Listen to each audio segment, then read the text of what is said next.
What's up, everyone? Welcome to the video. Today we're going to take a look at how to change the battery in this Ford F-150 Raptor remote key fob. This key fob is going to use replacement battery CR2450, and I'll put a link in the description box of this video to where you can find these replacement batteries if you're in need. So the first thing I'm going to do in order to change this key fob battery is remove the emergency key that's in the bottom of the key fob. That's done by pressing this button here that my thumb's on, and the emergency key will pull out like that. Now I'm going to hold the key fob with the buttons facing down, and taking a look at the bottom of it, we see this long slot right here. What I'm going to do is take my key fob, push it in there as far as it will go. It only goes in there just a little bit.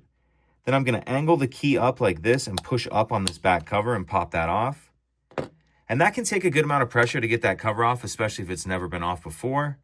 But once we get that off, we see our battery right here. And for this part, I'm going to grab a small screwdriver or even something with a point on it. We just want it to be able to fit down into that little notch right there.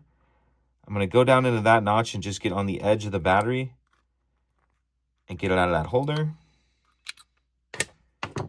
Once I get the old battery out, I'll grab my new replacement battery, and you want to make sure that you're installing your new battery with the plus side up, positive side up.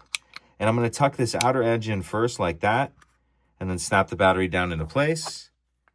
Now I'll grab the back cover, and you can see there's that little tab right there on the top of the cover. That's what I'm going to slide in first.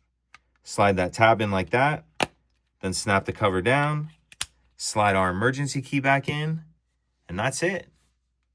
If you could take a second to like and subscribe, it helps us out, and I'd appreciate it. Thank you.